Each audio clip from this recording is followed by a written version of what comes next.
The fire had taken everything. Not the kind of fire that cleanses or warms, but the sort that devours without mercy, leaving only ash and the hollow echo of what once was. Alara remembered the flames as if they were alive, crawling up the wooden beams of her childhood home, consuming the laughter that once filled those walls, swallowing the gentle hands that had braided her hair each morning. She was 7 when the smoke filled her lungs and the screams stopped. She was 7 when she became nothing. The orphanage at the edge of Thornhaven Village was not a place of salvation.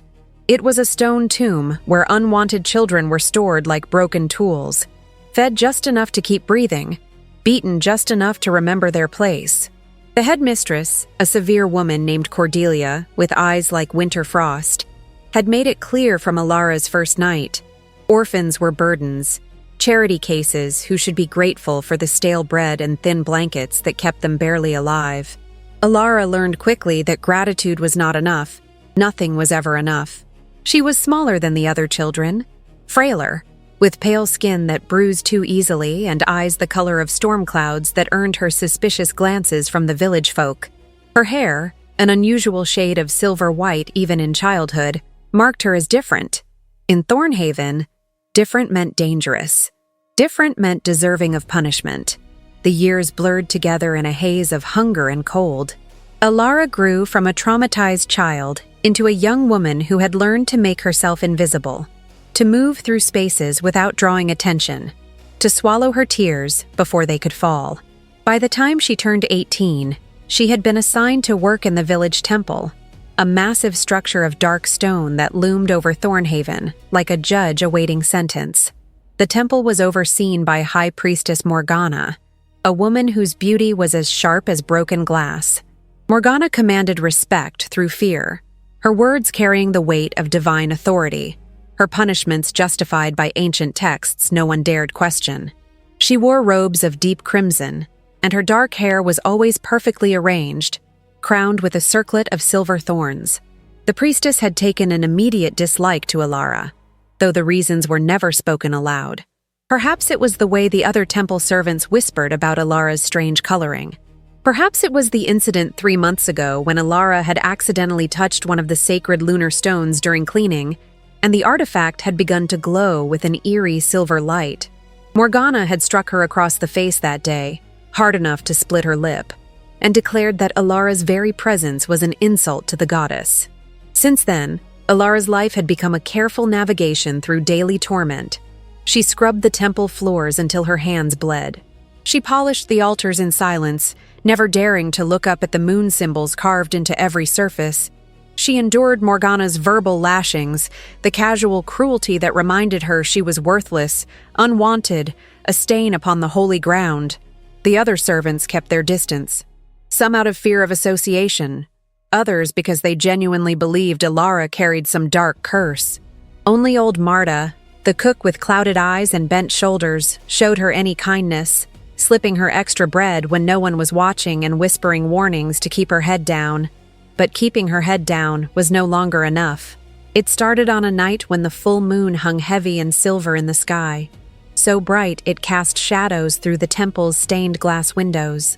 Alara had been assigned to clean the inner sanctum, the most sacred chamber where only Morgana and her chosen few were permitted.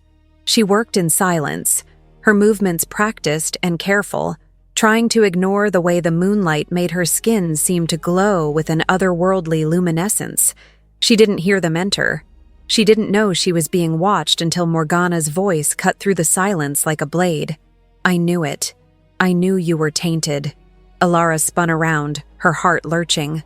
Morgana stood in the doorway, flanked by 2 temple guards and several senior priestesses.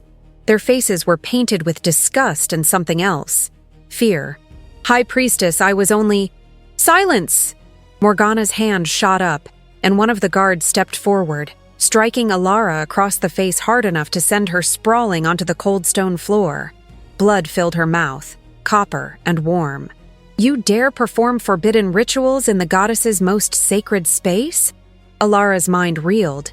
I would never—" But Morgana was already moving forward, her crimson robes billowing dramatically. She gestured to the altar, where Alara had been cleaning. There, arranged in a pattern Alara had never seen before, were symbols drawn in what looked like fresh blood. Candles flickered at each point of a complex design that pulsed with malevolent energy. "I didn't do this," Alara whispered, horror washing over her. "I swear, I didn't." "The evidence condemns you." Morgana's voice was cold, triumphant. "Dark magic, blood rituals, an attempt to curse the temple itself." She turned to the guards. "Search her quarters. I suspect we'll find more proof of her heresy." They did find more. Of course they did. Hidden beneath Alara's thin mattress were artifacts she had never seen. Bones carved with forbidden runes, a knife stained with dried blood, pages torn from restricted texts describing rituals of shadow and death. All planted, all false, but in Thornhaven, truth mattered less than accusation. The trial, if it could be called that, lasted less than an hour. Alara was dragged before the village council, her wrists bound so tightly the rope cut into her skin.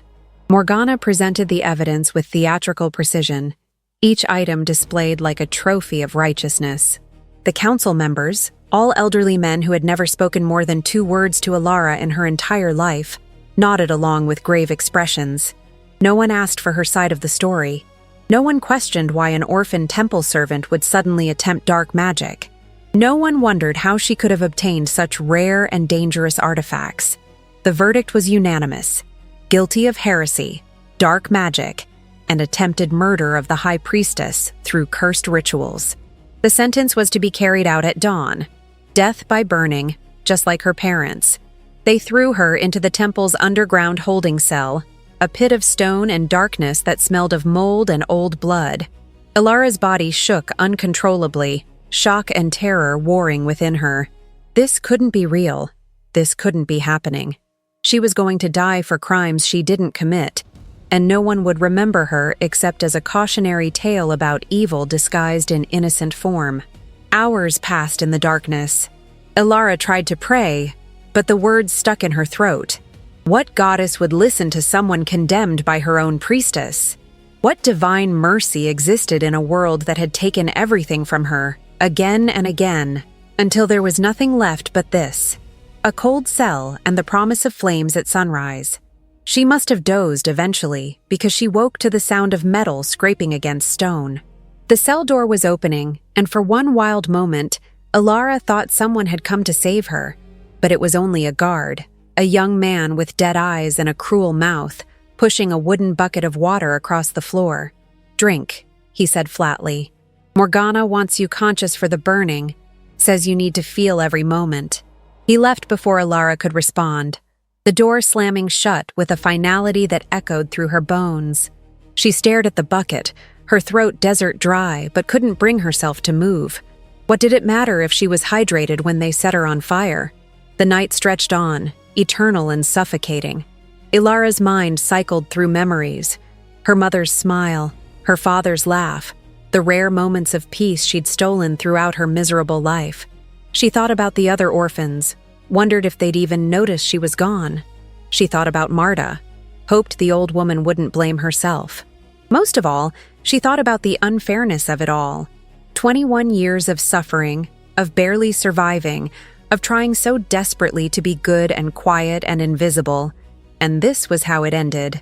Burned alive for crimes fabricated by a priestess who hated her for reasons Alara would never understand.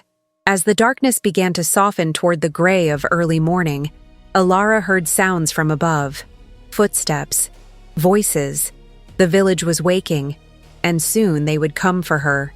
Soon they would drag her to the square, chain her to the wooden stake that was likely already being prepared, and light the kindling while the crowd watched with righteous satisfaction.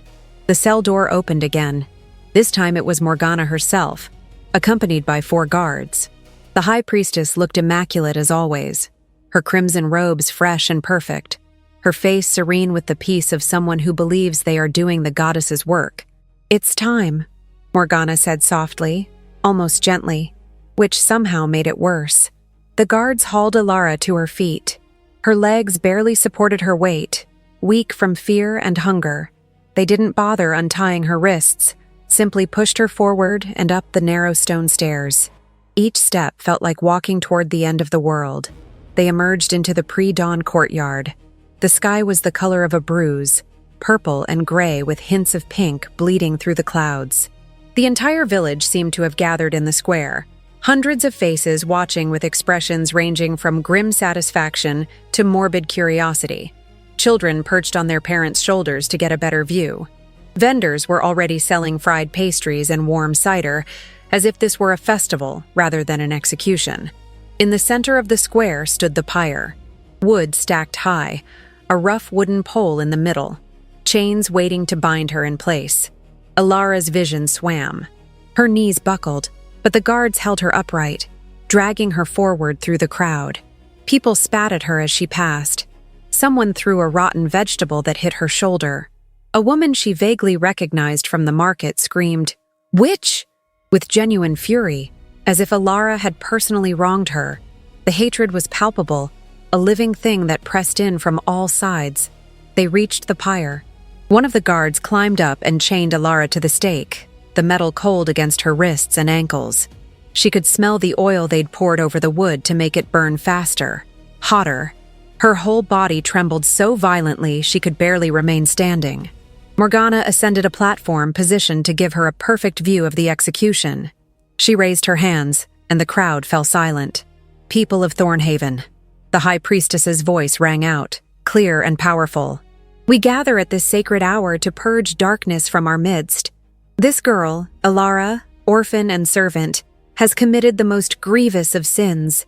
She has practiced forbidden magic, attempted to curse our temple, and sought to murder me through dark rituals. The evidence is irrefutable. The goddess demands justice." The crowd roared its approval. Alara closed her eyes, tears finally spilling down her cheeks. There was no escape, no rescue. This was the end. "Let the flames cleanse what her soul could not," Morgana continued. "Let her death serve as warning to any who would follow the path of shadow. Let the goddess's light prevail." A guard approached the pyre with a lit torch. The flames danced in the growing dawn light, orange and hungry. Alara's breath came in short, panicked gasps. This was it. This was how she died. The guard touched the torch to the oil-soaked wood. But before the flames could catch, before the fire could begin its terrible work, something happened that would change everything. The sky exploded with light. Not the soft light of dawn, but a brilliant, almost blinding silver radiance that seemed to emanate from the moon itself, despite the sun beginning to rise. The crowd gasped, stumbling back, shielding their eyes. The guard with the torch dropped it in shock, the flames sputtering out in the dirt, and Alara felt it. A surge of power unlike anything she had ever experienced, rushing through her body like electricity, like liquid lightning. The chains around her wrists began to glow with the same silver light that filled the sky. Her skin seemed to shine, luminescent and otherworldly. Morgana's face twisted in fury and fear. "No, this is a trick! Light the fire now!" But the guards couldn't move. No one could move. The entire square seemed frozen, caught in the grip of something ancient and powerful. The light intensified, and Alara screamed. Not in pain, but an overwhelming sensation. It was as if every cell in her body was awakening, as if she was being unmade and remade in the same moment. The chains shattered, metal exploding into fragments that fell harmlessly away. And then, as suddenly as it had appeared, the light vanished. Alara collapsed onto the wood of the pyre, gasping, her body racked with tremors. The crowd remained frozen, stunned into absolute silence. Even Morgana seemed at a loss for words, staring at Alara with an expression of pure shock. In that moment of stillness, of impossible quiet, a new sound emerged. Hoofbeats. Dozens of them, approaching fast from the eastern road. The crowd parted, people scrambling to get out of the way as a contingent of riders thundered into the square. They were soldiers. Alara realized dimly through her haze of confusion and exhaustion. Royal soldiers, bearing the crest of the kingdom itself, a crowned wolf beneath 3 moons. At their head rode a man unlike any Alara had ever seen. He sat astride a massive black horse with an easy authority that spoke of absolute power. He wore armor of dark metal that seemed to absorb light rather than reflect it, and a cloak of deep blue that billowed behind him like wings. His face was partially obscured by shadows, but Alara could see strong features, sharp cheekbones, and eyes that gleamed with an intensity that made her breath catch. The soldiers came to a halt, their horses stamping and snorting. The man at their head dismounted in one fluid motion, his gaze sweeping across the square before landing on the pyre where Alara still lay, too weak to move. His entire body went rigid, his hands clenched at his sides, and when he spoke, his voice was a low growl that carried absolute command. "What is the meaning of this?" Morgana recovered first, her face smoothing into an expression of deference as she bowed. "Your Majesty, we did not expect. We are simply carrying out justice against a heretic who—" "Silence!" The single word cut through her explanation like a blade. The man, the king, Alara's shocked mind supplied, moved forward, his eyes never leaving Alara. "Release her. Now." "Your Majesty, I must protest. This girl is dangerous. She has practiced dark magic and—" "I said now." The king's voice dropped to something almost inhuman, a rumble that seemed to vibrate through the very ground. His eyes had changed, Alara noticed through her fading consciousness. They glowed with an amber light that no human eyes should possess. Two of his soldiers immediately moved to the pyre, climbing up and carefully lifting Alara down. Her body felt like it was made of lead, every muscle exhausted beyond measure. She was dimly aware of being carried, of strong arms holding her with surprising gentleness, of voices speaking in urgent tones. The king was beside her in an instant, and when his hand touched her arm, Alara felt another jolt of that strange power, though softer this time. His eyes widened, and he made a sound low in his throat that was somewhere between a growl and a gasp. "Impossible," he whispered, but loud enough for those nearby to hear. His fingers moved to her face, tilting it toward him, examining her with an intensity that should have been frightening, but somehow wasn't. "How long has she been here? In this place?" Morgana's voice was strained now, the confidence gone. "All her life, Your Majesty. She is an orphan, a servant of the temple. Nothing more. Nothing more," the king repeated, his tone strange. His thumb brushed across Alara's cheek, wiping away a tear, and she saw his jaw clench. "You were going to burn her. For heresy, Your Majesty. For dark magic. The evidence was fabricated." He didn't ask it as a question. "Planted. Falsified to condemn an innocent," Morgana sputtered. "I assure you, Your Majesty, the evidence was found in her—" "Do not lie to me." The king's voice was soft now, which was somehow more terrifying than his earlier command. He finally looked away from Alara, his gaze finding Morgana with predatory focus. "I can smell deception, High Priestess, and I can sense truth. This girl has no more practiced dark magic than I have sprouted wings." The crowd had begun to murmur, confusion rippling through the gathered villagers. Alara tried to focus, tried to understand what was happening, but her body was shutting down, the adrenaline and terror and strange surge of power all taking their toll. The king looked at her again, and something in his expression softened, just slightly, but noticeably. "You're safe now," he said quietly, speaking directly to her for the first time. "I swear it. No one will harm you again." Alara wanted to respond, wanted to ask who he was and why he was helping her and what had just happened, but darkness was closing in around the edges of her vision. The last thing she saw before consciousness left her was his face, those strange amber eyes fixed on hers with an intensity that seemed to see straight through to her soul. And the last thing she felt was the strangest sensation of all, a feeling of completeness, of finding something she hadn't known she was missing, of a connection snapping into place that had always been meant to exist. Then there was only darkness, but for the first time in her life, it didn't feel threatening. It felt like rest.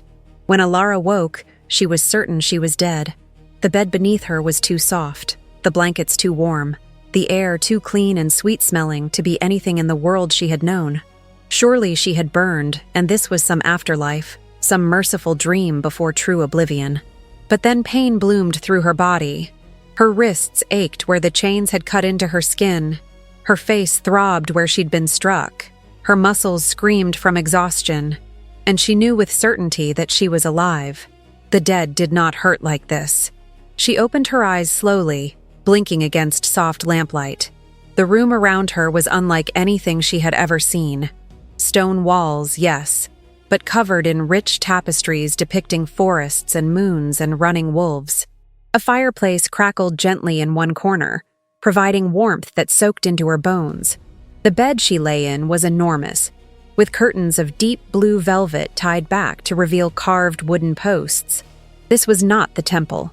This was not Thornhaven. This was somewhere else entirely.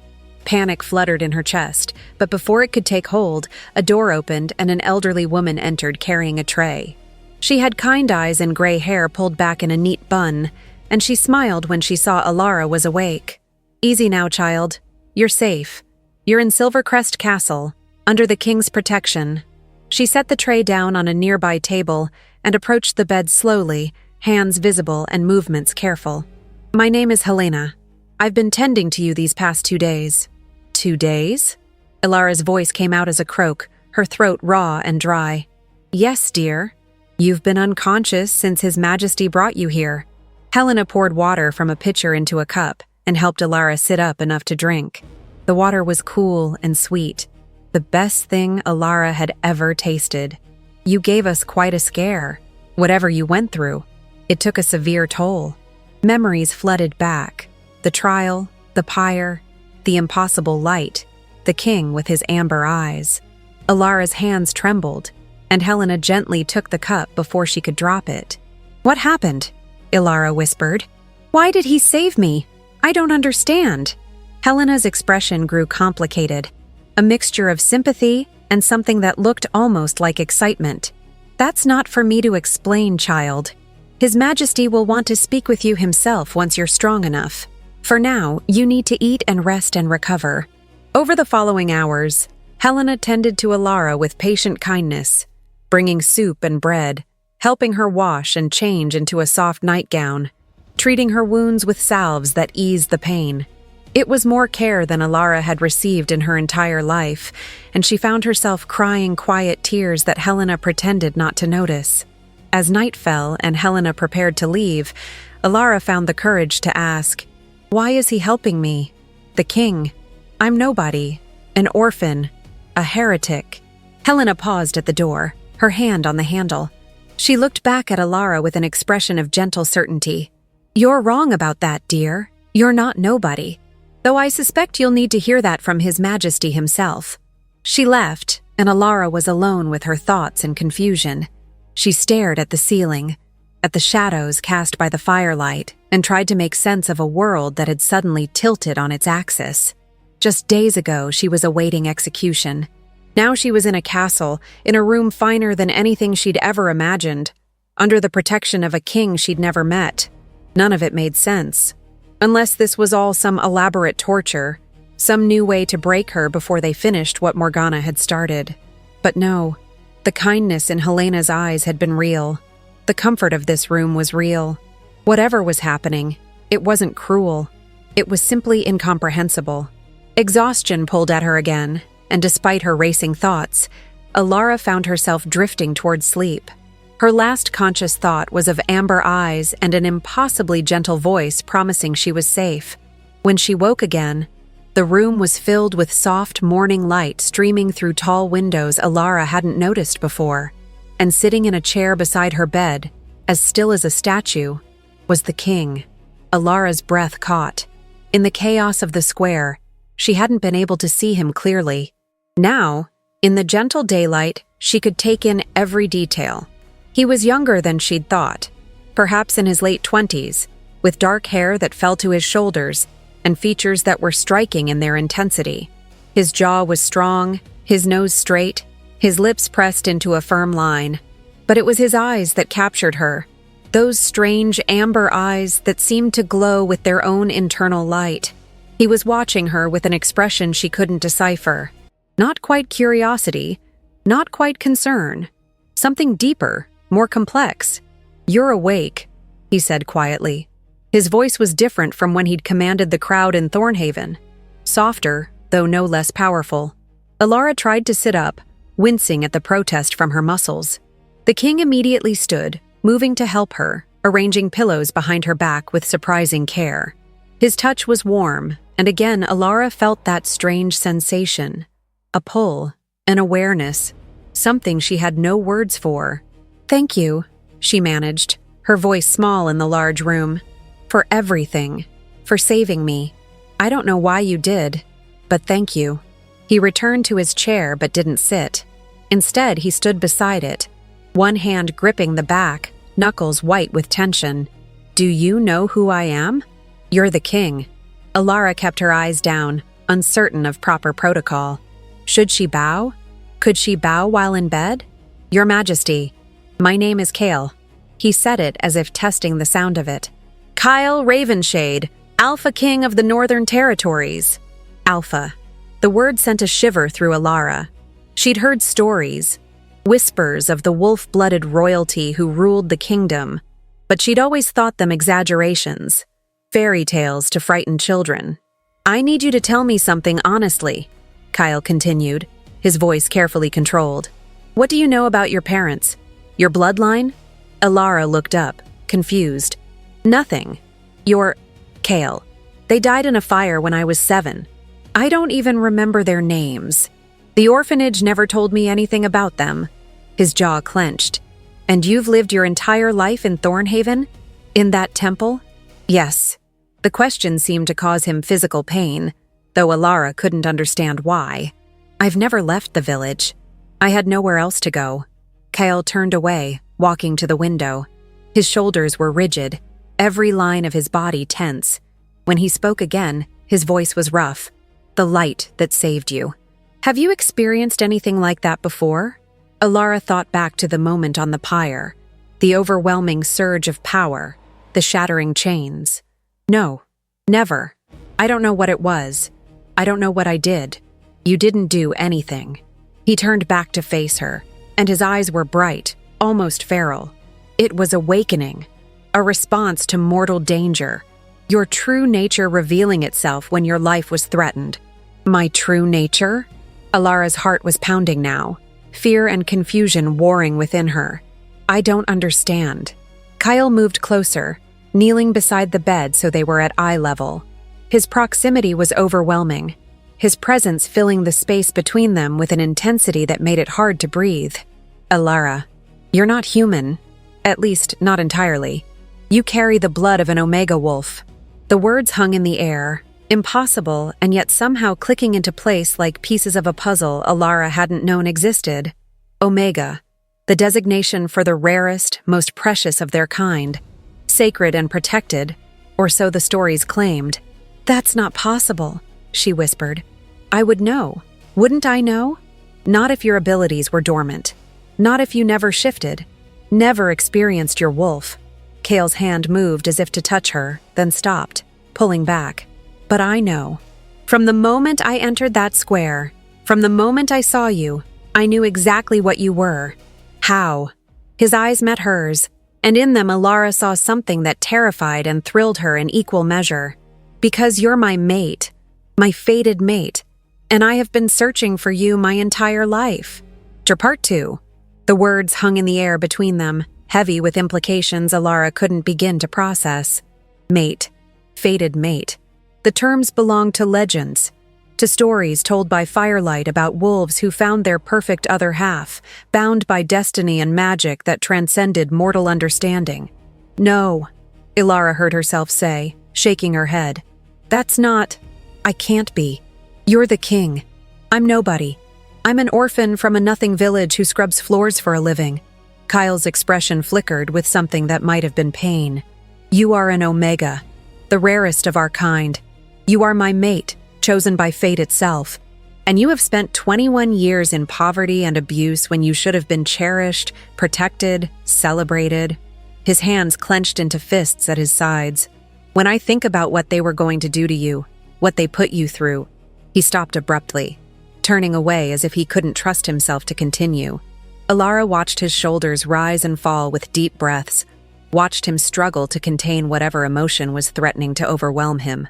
"I don't understand any of this," Alara said quietly. "How can you be so certain? You don't know me.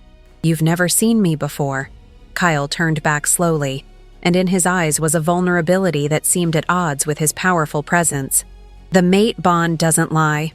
From the moment I was within a mile of Thornhaven, I felt you, like a pull in my chest, a song only I could hear. When I saw you on that pyre, when our eyes met, it was like every piece of my soul that had been scattered suddenly came home." He moved closer again, his voice dropping to something almost reverent. "Can you honestly say you felt nothing? No recognition? No connection?" Alara thought back to that moment when his hand had touched her arm, the strange sense of completeness, the way her body had responded to his presence with an awareness that transcended logic. She thought about how even now, with him standing so close, she felt safe despite every reason to be terrified. "I felt something," she admitted in a whisper, "but I don't know what it means. I don't know how to be what you think I am." "You don't have to know, not yet." Kyle's voice softened. "You've been through trauma, terrible trauma.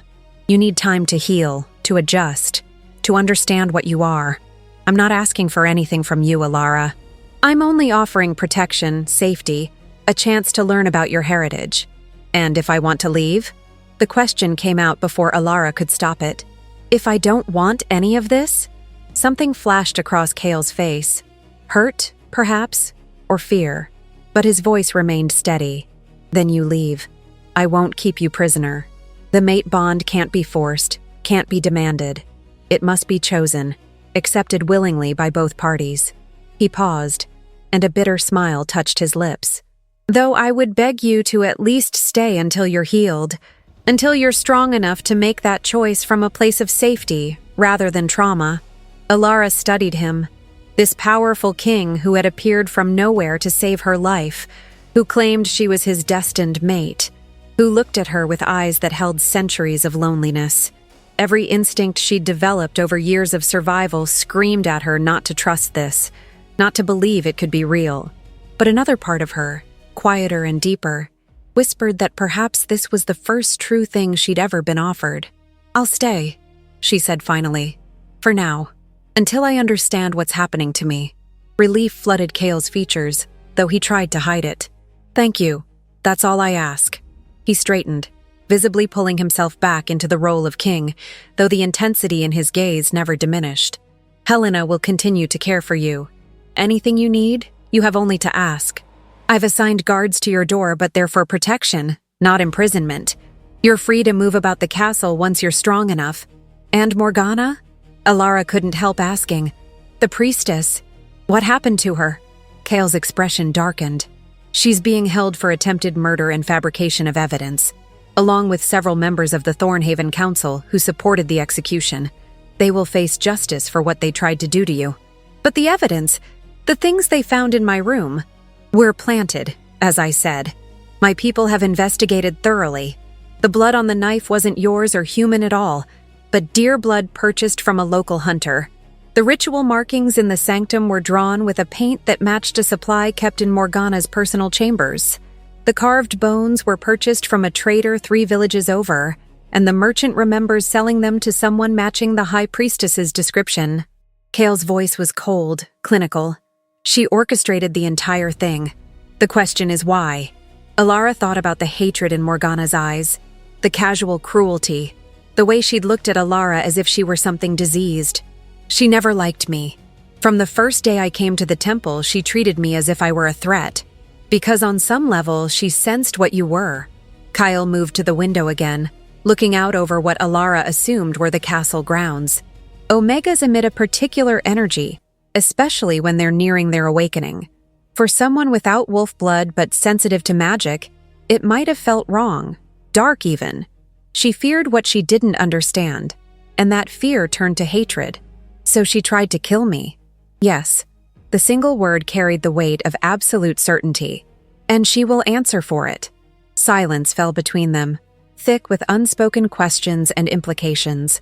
Alara's mind was spinning, trying to process everything.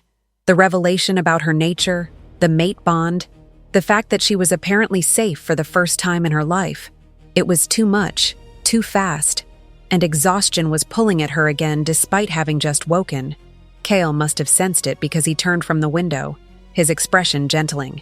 "You need rest. I've taken too much of your time, pushed too hard too fast." He moved toward the door, then paused with his hand on the handle.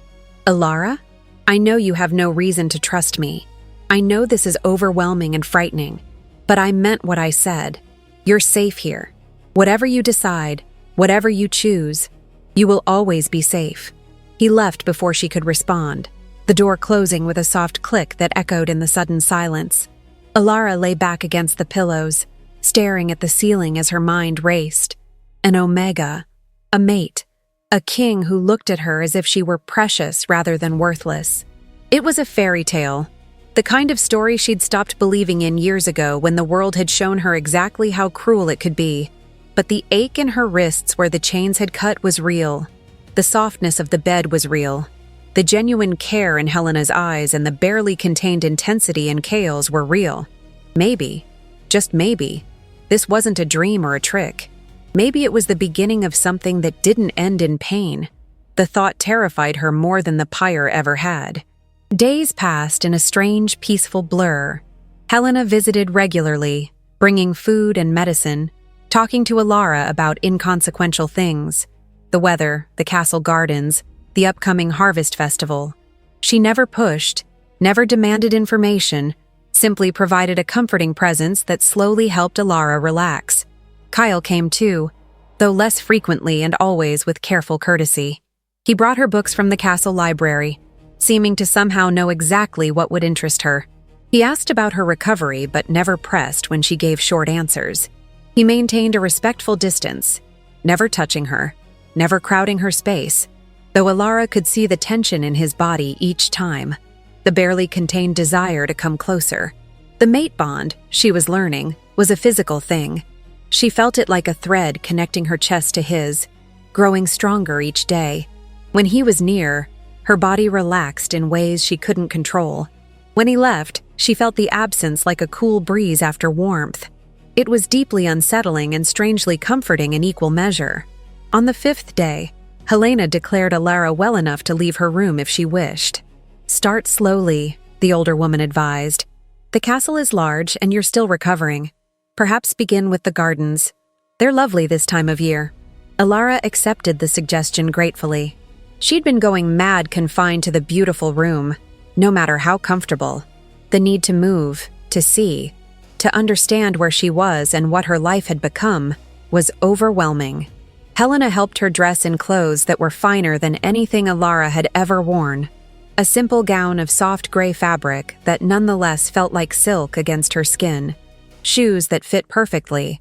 A shawl in case she got cold. Looking at herself in the mirror was a strange experience. Clean, well-fed, wearing clothes that weren't threadbare and stained. She barely recognized herself. The guard outside her door was a young woman with sharp eyes and a kind smile. "I'm Lyra," she introduced herself. "I'll be accompanying you wherever you wish to go, Lady Alara." "Just Alara," she corrected automatically, then flushed. "I'm not a lady." Lyra's smile widened. "You're the king's mate. That makes you more than a lady, though I understand it will take time to adjust." Oh, she gestured down the hall. "The gardens are this way. His Majesty specifically requested I take you there when you were ready." The castle was even more magnificent than Alara had imagined. They walked through corridors lined with tapestries and paintings, past rooms where she glimpsed servants working and nobles conferring. Everyone who saw her bowed or curtsied, expressions curious but respectful. It was deeply uncomfortable. The gardens, when they reached them, took Alara's breath away. They were vast, filled with flowering plants she'd never seen, trees that seemed ancient and wise, fountains that sang with falling water. Paths wound through the greenery, leading to hidden alcoves and open spaces where stone benches offered places to rest and contemplate. "It's beautiful," Alara whispered. "His Majesty maintains these gardens personally," Lyra said as they walked down one of the paths. "Well, with the help of the groundskeepers, but he designs them. chooses the plants. Says it helps him think. They rounded a corner and Alara stopped short. There, kneeling in a flower bed with dirt on his hands and sleeves rolled up, was Kale. He was carefully transplanting something, his movements precise and gentle, completely absorbed in his task. He looked up as they approached, and his expression transformed. Not quite a smile, but something that softened his usually stern features. "Ilara, Helena said you were ready to venture out." He stood, brushing dirt from his hands. "What do you think of the gardens?" "They're amazing," Ilara said honestly. "I've never seen anything like this." "My mother started them," Kale said, looking around with obvious affection. "She said that a king needed to remember how to nurture life, not just command it. I've tried to honor her vision." He paused, then added quietly, "She would have loved to meet you." "Is she—" Ilara stopped, uncertain. "She passed 10 years ago," Kale confirmed. "Illness. My father followed her within a year. Some say he died of a broken heart, that the mate bond is so strong that losing your other half is a wound that cannot heal." He looked at Ilara with an intensity that made her breath catch. "I believe them." The implication hung between them, the reminder that she was supposedly his fated mate, that if she left or rejected the bond, he would carry that wound for the rest of his life. It felt like pressure, like responsibility Ilara hadn't asked for and didn't know how to bear. Kyle must have seen something in her expression because he quickly looked away. "I'm sorry. I didn't mean to make you uncomfortable. You should enjoy the gardens without me hovering. Lyra, please show her the moon garden. I think she'll appreciate it." He moved to leave, but Ilara found herself speaking before she could think better of it. "You can stay, if you want. I don't mind." Kyle froze, then turned slowly. Hope and caution warred on his face. "Are you certain? I need to get to know you," Ilara said, forcing the words out despite her nervousness. "If what you say is true, if this bond is real, then I should know who you are, not just the king, but you." A smile, small but genuine, curved Kale's lips. "I'd like that. Very much." He looked at Lyra. "You can return to your post. I'll see that Ilara gets back safely." Lyra bowed and departed, leaving them alone in the garden. The late morning sun filtered through the trees, casting dappled shadows across the path. Kyle gestured to a nearby bench, and they sat with careful space between them. "What would you like to know?" Kyle asked. "Everything," Ilara said, then laughed at how absurd that sounded. "I don't even know where to start. Your life must have been so different from mine." "Not as different as you might think." Kyle leaned back, his gaze distant. "I lost my parents, just as you did. I spent my childhood preparing for a role I never wanted, surrounded by advisors who saw me as a tool rather than a person. I have responsibilities that weigh on me every day, decisions that affect thousands of lives." He looked at her. "Loneliness can exist in palaces as easily as orphanages. But you had power, choice. I had nothing. You had strength," Kale countered. "You survived horrors that would have broken most people. You remained kind despite every reason to become bitter. You didn't let them destroy who you are inside." His voice dropped. "When I think about the courage that takes, I'm humbled." Ilara didn't know what to say to that. No one had ever called her strong before. No one had ever seen her survival as anything but expected, as if enduring abuse were simply what someone like her did.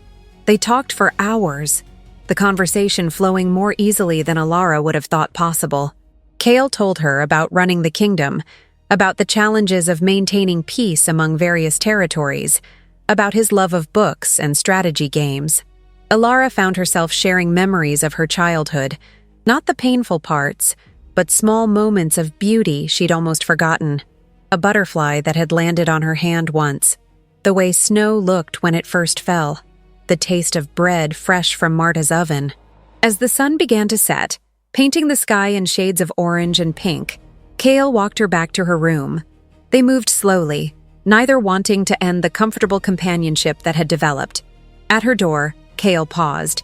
"Thank you for today, for giving me a chance to know you." "Thank you for saving my life," Ilara responded, "for seeing me when no one else ever did." Their eyes met, and Ilara felt the pull of the mate bond intensify. drawing her toward him like gravity. Cale's hand lifted slightly, as if he wanted to touch her face, but he stopped himself, letting it fall back to his side. "Good night, Alara." "Good night, Cale." She watched him walk away, feeling the increasing distance like a physical ache, and realized with a start that she was beginning to believe in the bond. More than that, she was beginning to want it. The thought kept her awake long into the night. Over the following weeks, a routine developed. Alara spent her mornings recovering, building strength through walks in the garden and gentle exercises Helena recommended. Afternoons often found her in the library, devouring books about wolf shifters, about omegas and alphas, about the history of the kingdom. Evenings were frequently spent with Kyle, sometimes talking, sometimes sitting in comfortable silence, sometimes playing chess while he taught her strategies. Alara learned that Kyle was a thoughtful ruler, one who cared deeply about his people and struggled with the weight of his responsibilities. She learned he had a dry sense of humor that emerged at unexpected moments, that he was patient and kind, but could be ruthlessly decisive when needed. She learned that he looked at her with a combination of wonder and longing that made her feel precious in a way she'd never experienced. And she learned about the mate bond itself, how it was a rare gift from the moon goddess, how it connected two souls at the deepest level, how accepting it would change both of them forever. "The bond can be rejected," Kyle explained one evening as they sat by a fountain in the moon garden. "Either party can choose to refuse it. The connection would weaken over time, though it never entirely disappears. But if both parties accept—" He trailed off, his gaze distant.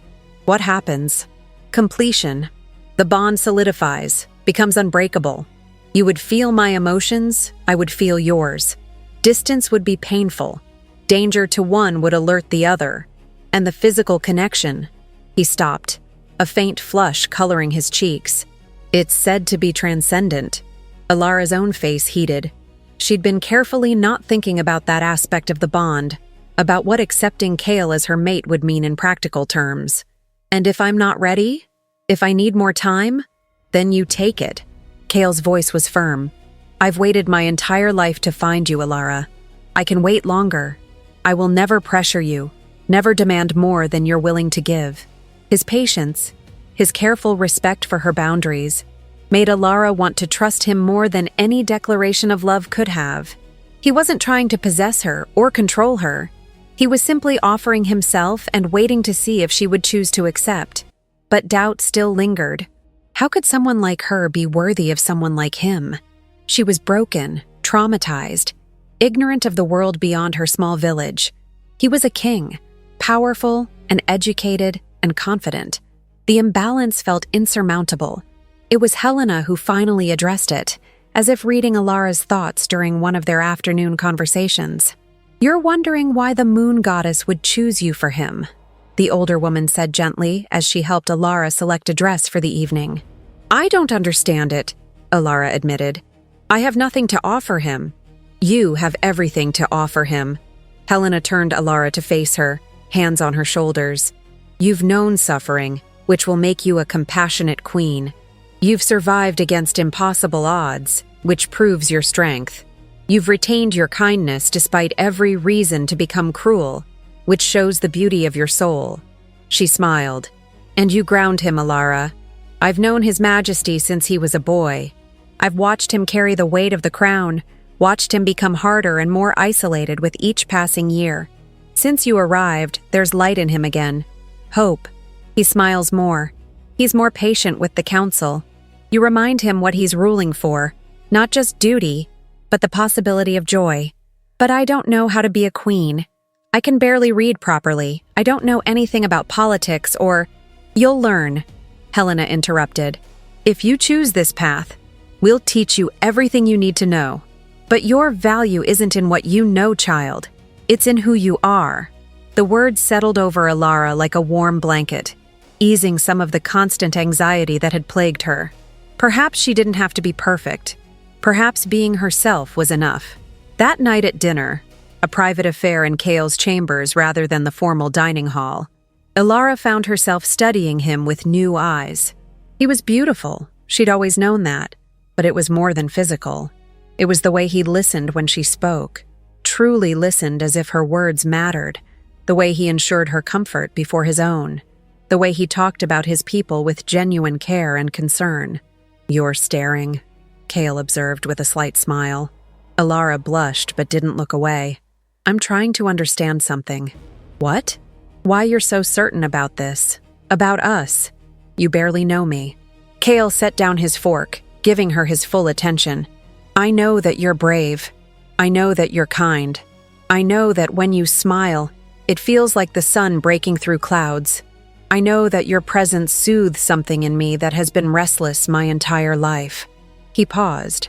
"And I know that every day I spend with you, I discover something new to admire. Is that not knowing someone?" "I suppose," Alara said quietly. "It's just, in Thornhaven, no one ever saw me as anything but a burden. It's hard to believe I could be anything else. Then let me spend the rest of my life proving them wrong." Cale's voice was fierce, his eyes burning with intensity. "If you'll let me. The rest of my life." The words hung between them, heavy with promise and possibility. Alara's heart was racing, the mate bond thrumming with energy, drawing her toward this man who had appeared from nowhere to change everything. "I'm still scared," she admitted. "Of this, of what it means, of not being enough." "Fear is natural." Kyle reached across the table, palm up, an invitation rather than a demand. "But you don't have to face it alone. Not anymore." Alara looked at his offered hand, at the strength and gentleness contained in it. She thought about the weeks she'd spent here, the care she'd received, the growing connection that felt more real than anything she'd ever known. She thought about the alternative, leaving, trying to build a life somewhere else, always feeling the ghost of this bond pulling at her heart. And she realized that she didn't want the alternative. She wanted this. She wanted him. Slowly, tentatively, Alara placed her hand in Kyle's. The contact was electric, sending warmth rushing through her body, the bond singing with rightness. Kyle's fingers closed around hers gently, reverently, and the expression on his face was pure wonder. "I can't promise I'll be good at this," Alara said, her voice shaking slightly. "I don't know how to be a mate or a queen or anything other than what I've always been." "You don't have to be anything other than yourself," Cale assured her, his thumb brushing over her knuckles in a gesture that was both comforting and thrilling. "That's all I've ever wanted. You, exactly as you are." They sat like that for a long moment, hands joined across the table, the mate bond strengthening with each passing second. It felt like standing at the edge of a cliff, terrifying and exhilarating, knowing that the next step would change everything. "I want to try," Alara finally said. "I want to accept the bond. Not immediately," she added quickly, seeing hope flare in Cale's eyes. "I need more time. Need to learn more about what I am, but I want to try. With you." Relief and joy washed over Cale's features. "That's more than I dared hope for. Thank you, Alara, for trusting me with this. With you." They finished dinner with hands still joined, talking about mundane things and important things and everything in between. When Cale finally walked Alara back to her room, he lifted her hand to his lips, pressing a kiss to her knuckles that sent shivers down her spine. "Sweet dreams," he murmured. Alara watched him walk away, her hand tingling where his lips had touched, and knew that her dreams would indeed be sweet. For the first time in her life, she was allowing herself to hope for a future that held something other than pain. It felt like flying, but as she settled into bed, a small voice of doubt whispered in the back of her mind. This was too perfect, too good. Life had taught her that happiness was always fleeting, always followed by suffering. Could she really trust that this time would be different? She pushed the thoughts away and focused instead on the warmth of Kyle's hand in hers, the sincerity in his eyes, the growing certainty in her heart. Maybe this time would be different. Maybe this time she was allowed to be happy. The next morning brought an unexpected visitor. Alara was in the library, absorbed in a book about Omega abilities, when a commotion in the hallway drew her attention. Raised voices, the sound of guards moving quickly, an undercurrent of tension that set her nerves on edge. Lyra appeared in the doorway, her expression grim. "Lady Ilara." His Majesty requests your presence in the throne room immediately. We have visitors from Thornhaven. Alara's blood ran cold. Thornhaven, the place she'd thought she'd left behind forever. Who? The village council and High Priestess Morgana. They've come to petition for her release and to demand your return for proper trial. The book fell from Alara's numb fingers. They wanted her back. They wanted to finish what they'd started. All the safety she'd felt, all the hope she'd dared to nurture, suddenly seemed fragile as glass. His Majesty won't allow it, Lyra said quickly, seeing the panic on Alara's face. But he thought you should be there, that you should see justice done. Justice. Alara latched onto the word like a lifeline. Yes. She had spent her entire life powerless, watching others determine her fate. Perhaps it was time to witness what justice actually looked like. Take me to him, she said, surprised by the steadiness in her own voice. The throne room was magnificent and intimidating in equal measure. High ceilings, massive columns, stained glass windows that cast rainbow light across the marble floors. And at the far end, elevated on a dais, sat Kael on a throne of dark wood and silver, looking every inch the powerful Alpha King. His eyes found Alara the moment she entered, and some of the cold authority in his expression softened. He gestured to a seat that had been placed near the throne. Not quite equal, but close. A position of honor. Alara took it gratefully, her legs shaking. "Bring them in," Kael commanded, his voice echoing through the vast space. The doors opened, and Morgana entered flanked by guards, followed by 3 members of the Thornhaven Council. The High Priestess looked diminished somehow, her crimson robes rumpled, her perfect composure cracked. But when her eyes landed on Alara, hatred flared hot and immediate. "Your Majesty," Morgana began, bowing low, "I must protest this treatment. I am a servant of the goddess, a spiritual leader of my community. To be imprisoned like a common criminal. You attempted to execute an innocent woman," Kael interrupted, his voice sharp as a blade. "You fabricated evidence, manipulated your position of authority, and nearly committed murder. Those are the actions of a common criminal, are they not? The girl is dangerous." Morgana's composure cracked further. "She radiates dark energy. She is an Omega," Kael said flatly. "A sacred gift from the moon goddess herself. The energy you sensed was her true nature, dormant but beginning to wake. You feared what you didn't understand, and sought to destroy it, rather than protect it as your position demands." One of the council members stepped forward, a portly man with thinning hair. "Your Majesty, with respect, the High Priestess has served Thornhaven for 20 years. Surely there has been some misunderstanding." "There is no misunderstanding." Kael's voice could have frozen fire. "My investigators found the paint in Morgana's chambers. They found the merchant who sold her the carved bones. They found the hunter who sold her the deer blood. They found the guard she bribed to place everything in Alara's quarters. Would you like me to bring forth these witnesses?" Silence fell, heavy and damning. Morgana's face had gone pale, but her eyes still burned with defiant hatred. Even so, the girl is unnatural. An Omega without family, without pack, without training. She's a danger to herself and others. The proper course would have been to send her to a temple for education and containment. "Containment," Alara heard herself say, surprising herself and everyone else. All eyes turned to her. "That's what you wanted all along, wasn't it? Not to kill me for being evil, but to imprison me for being different. You don't understand," Morgana hissed. "Omegas need to be controlled, guided by those who know better. They're too valuable to be left wandering free, making their own choices." "Enough." Kael's single word silenced her. "The Omega designations are not prisons or limitations.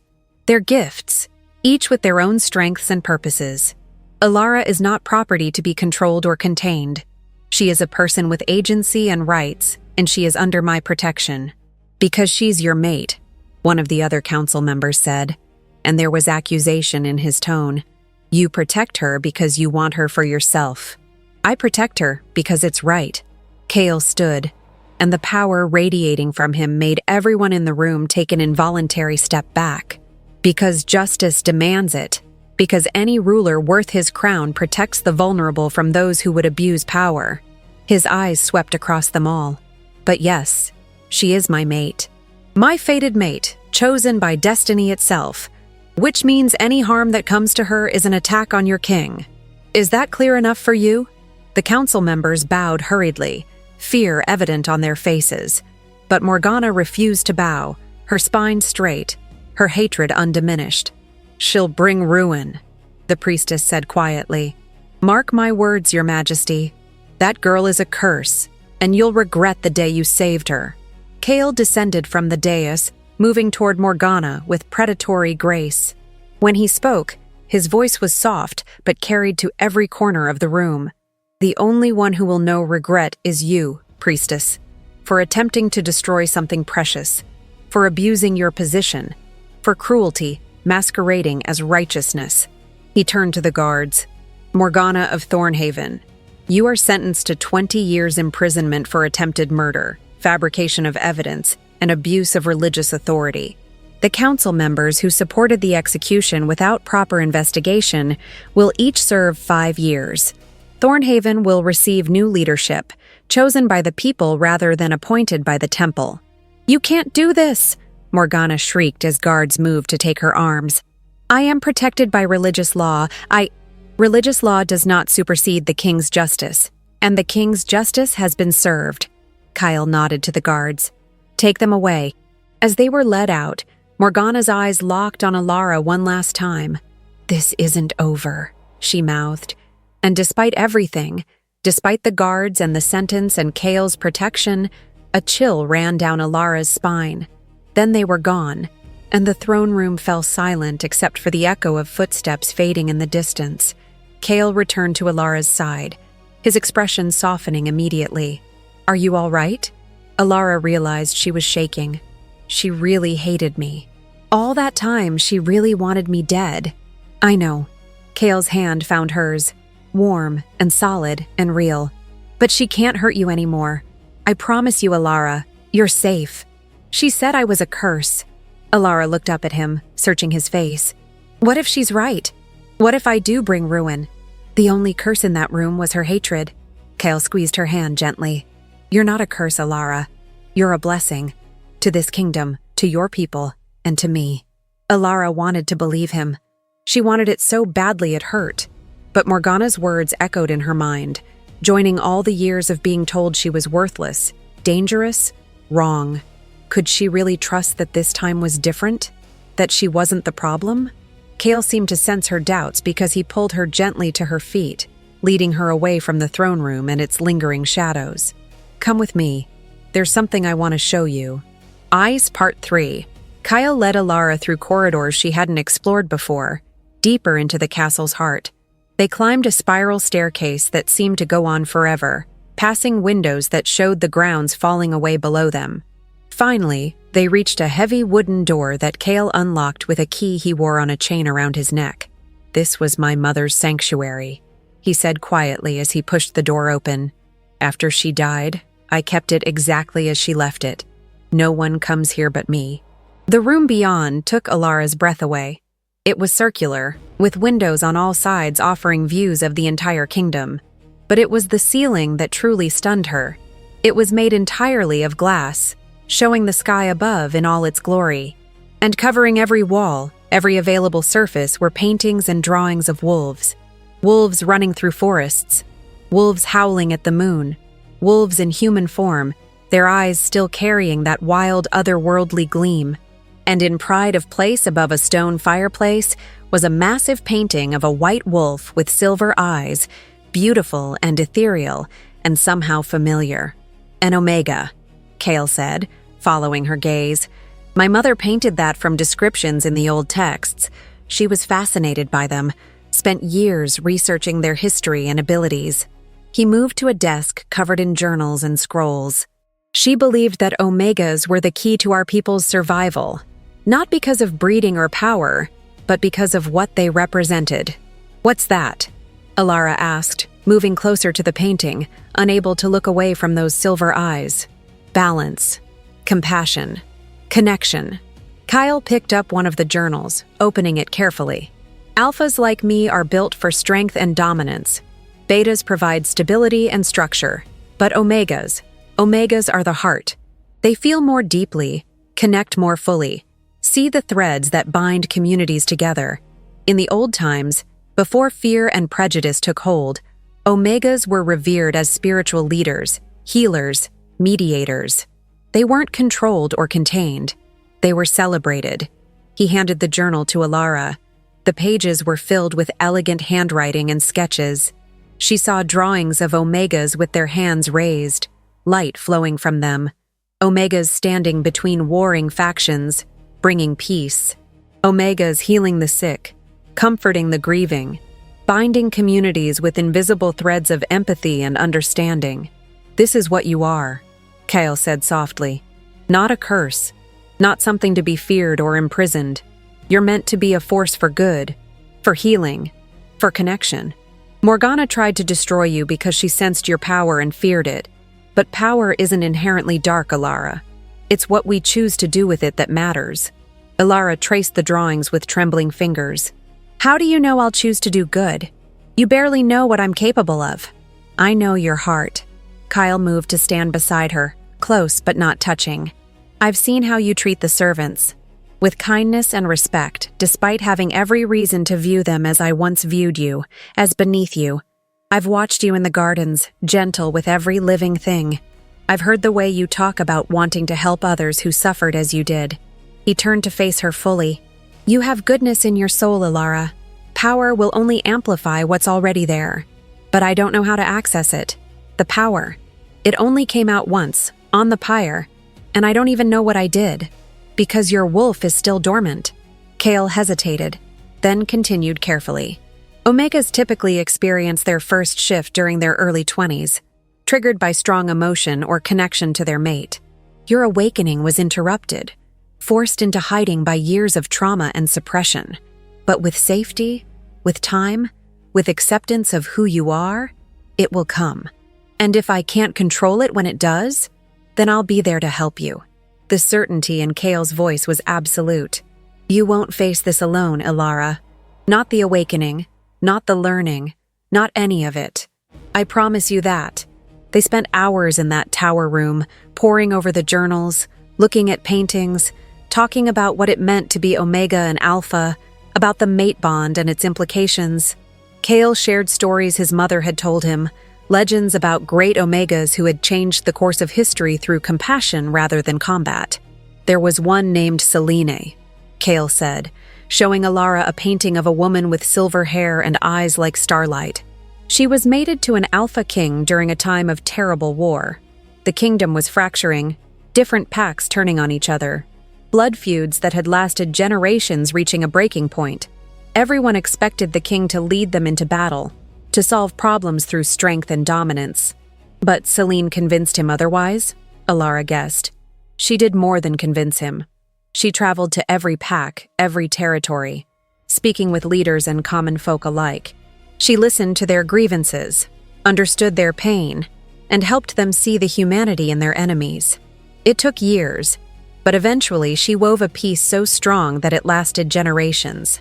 Not through force or fear, but through genuine understanding and connection. That's what an Omega can do. That's what your Omega can do, given the chance. Kyle's eyes were intense. You could be that kind of force, Alara. Not a weapon to be controlled, but a leader in your own right. A queen who rules through compassion and wisdom. Queen. The word sent a thrill of fear and something else through Alara. She'd been so focused on understanding the mate bond, on accepting her nature as an Omega, that she hadn't fully processed what accepting Kale would mean. She wouldn't just be his mate. She would be queen of the Northern Territories, responsible for thousands of lives, expected to lead and guide and make decisions that affected entire communities. I can't, she whispered. Kale, I can't be a queen. I don't know anything about ruling or politics or... You'll learn. His hand found hers again, that now familiar warmth spreading through her. Just as you're learning about being an Omega. I don't expect you to be perfect, Alara. I don't expect you to know everything immediately. I just need you to try, to be willing to grow into the role alongside me. What if I fail? What if I make terrible decisions that hurt people? Then we'll fix them together. Kale's thumb brushed over her knuckles. I make mistakes too, Alara. Every ruler does. The difference is whether you learn from them, whether you genuinely care about the people you're meant to serve. And I know you do. It's who you are. They were standing very close now, the afternoon sun streaming through the glass ceiling and painting everything in shades of gold. Alara could feel the mate bond thrumming between them, stronger than ever, pulling her toward him with an intensity that was both frightening and exhilarating. I want to accept it, she heard herself say. The bond. Not today. I'm still not ready, but soon. I want to try to be what you need me to be. Kale's free hand came up to cup her face, his touch impossibly gentle. You already are everything I need. The bond is just making it official. He leaned down slowly, giving her every opportunity to pull away, to say no, to stop this. But Alara didn't want to stop. She wanted this, wanted him, wanted to feel what it was like to be chosen and cherished and seen as something other than a burden. Their lips met softly, tentatively, a question more than a demand. And the moment they touched, the mate bond exploded with sensation. Light filled the room, or perhaps it was in Alara's mind, she couldn't tell. Silver and warm and overwhelming. She felt Kale's emotions flooding through the connection. Love so deep it was almost painful. Desire tempered by fierce protectiveness. Joy at finally finding her mixed with terror of losing her. And beneath it all, a hunger. A need that had been building for years. For his entire life. Waiting for this moment.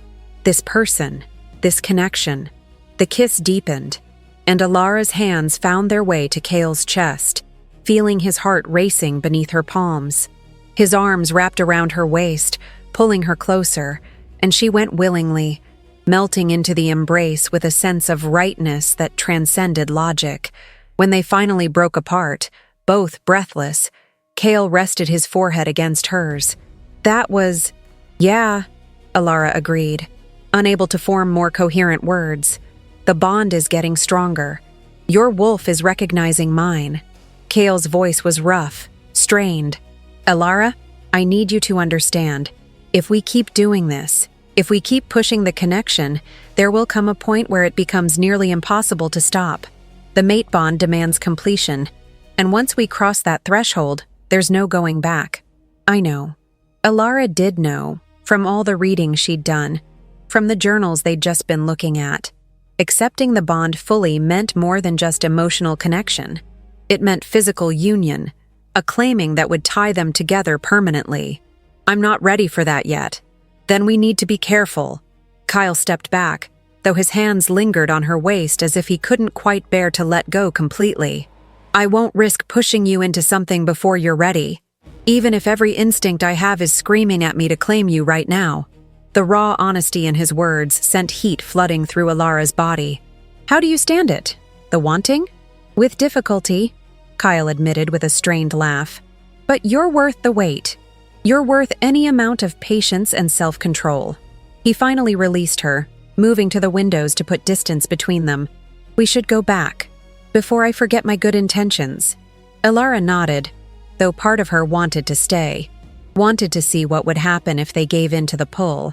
But she knew he was right. She needed more time, needed to be certain, needed to be strong enough to handle what acceptance would mean. They made their way back down the tower in charged silence, the air between them thick with unspoken desire and careful restraint. When they reached the main corridors, Kale walked her to her chambers, stopping at the door with obvious reluctance. Thank you for showing me your mother's sanctuary, Alara said, for sharing those stories with me. It helped. I'm glad. Kyle hesitated, then added, Alara, that kiss, it meant something to me. Not just the bond, but you. Choosing to take that step, to trust me enough, it means everything. It meant something to me too, Alara admitted. No one has ever. I know. Kyle's voice was gentle. And I'm honored to be your first. In this, and in everything else. He squeezed her hand once more, then stepped back. Sleep well. Alara watched him go, then entered her chambers with her mind spinning and her heart racing. She touched her lips, still feeling the ghost of that kiss, the surge of power and emotion that had accompanied it. This was real. The bond was real. Her feelings for Chaol, growing stronger each day, were real. And for the first time since arriving at the castle, Alara allowed herself to fully believe that maybe, just maybe, she deserved this happiness. The next few weeks passed in a blur of learning and growth. Chaol assigned tutors to help Alara with her reading and writing, with history and politics, with all the knowledge a future queen would need. She met with his advisors, sitting quietly at first, but gradually beginning to ask questions and offer observations. To her surprise, her input was valued. Her perspective as someone who had lived in poverty, who understood the struggles of the lowest classes, provided insights the noble-born advisors had never considered. Policies were adjusted to better serve the vulnerable. Resources were allocated differently. And slowly, Alara began to see how she could make a difference, how her experiences, painful as they had been, gave her unique wisdom. She also began training with her wolf abilities, though progress was slow. An elder Omega named Thea arrived at the castle, summoned by Chaol to serve as Alara's guide. Thea was ancient, her hair white as snow, and her eyes the same silver that Alara saw in her own reflection. "Your wolf is there," Thea assured her after their first session, during which Alara had felt nothing but frustration. "I can sense her. She's just afraid, after being suppressed for so long. You need to show her it's safe to emerge." "How do I do that?" "By believing it yourself." Thea's gnarled hand patted Alara's arm gently. "You've spent your whole life making yourself small, invisible, silent. Your wolf learned to hide because that was survival. Now you need to teach her that it's safe to be seen, to be powerful, to exist fully." It was easier said than done. Every time Alara tried to reach for that spark of power she'd felt on the pyre, she hit a wall of fear and old habits. But she kept trying, kept pushing, determined to master this part of herself. Her relationship with Chaol continued to deepen. They spent every evening together, talking and laughing and simply being in each other's presence. There were more kisses, carefully controlled but increasingly passionate, each one strengthening the bond and making it harder to maintain restraint. "I can feel you sometimes," Alara told him one night as they sat in the library, her head resting against his shoulder. "Your emotions. When you're stressed about kingdom business or happy about something, it's faint, but it's there. The bond is growing." Chaol's arm was around her waist, holding her close. "The more time we spend together, the more we open ourselves to each other, the stronger it becomes. Eventually, we won't need words to communicate. We'll just know." "Does it scare you, being that connected to someone?" "It terrifies me," Chaol admitted. "But it also feels right in a way nothing else ever has. Like I've been incomplete my entire life and I'm finally becoming whole." Alara understood exactly what he meant. Despite all her fears and doubts, despite the voices in her head that still whispered she wasn't good enough, being with Chaol felt like coming home. But peace, Alara was learning, was always temporary. It started with reports from the Eastern Territories. Villages experiencing strange occurrences, livestock going missing, people reporting shadows that moved wrong, an undercurrent of wrongness that no one could quite define. Chaol spent long hours with his advisors, trying to determine if it was natural predators or something more sinister. Then came news from Thornhaven. Morgana had escaped. Alara was with Thea in the training courtyard when Chaol appeared, his face grim and his eyes glowing amber with barely controlled rage. "Inside. Now. Both of you." They followed him to his private chambers, where several guards and advisors were already assembled. A travel-worn messenger stood in the center, looking exhausted and frightened. "Tell them," Chaol commanded. The messenger bowed. 3 nights ago, High Priestess Morgana escaped from the Thornhaven prison. She had help. Guards were found dead, the locks melted as if by intense heat. Witnesses say they saw her fleeing into the forest, but when soldiers pursued, they found... He swallowed hard. They found evidence of dark magic, blood rituals, summoning circles, the kind of magic that's been forbidden for centuries. Alara's blood ran cold. She said this wasn't over. In the throne room, when they took her away, she said it wasn't over. She's coming for you. Kale's voice was flat, certain. Everything that's been happening in the Eastern Territories, the shadows, the wrongness, it's her. Or whatever she's summoned to help her. Why? Alara couldn't understand it. She's free now. She could run, disappear, start over somewhere else. Why come back?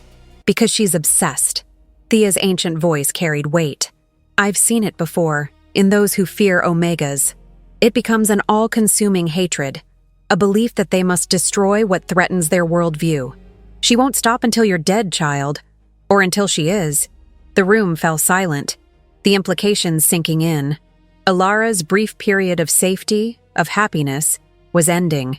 Danger was coming, and this time it wore a familiar face. Kyle moved to Alara's side, his hand finding hers. I won't let her touch you. I'll double the guards, triple them. You won't leave the castle without a full security detail. Whatever it takes? No. Alara surprised herself with the firmness in her voice. I won't hide. I won't spend my life cowering behind walls while she terrorizes innocent people. She looked at Thea. You said my wolf is afraid to emerge because she learned to hide for survival. Maybe it's time to show her that we don't have to hide anymore. Alara, you're not ready to face someone like Morgana, Kale protested.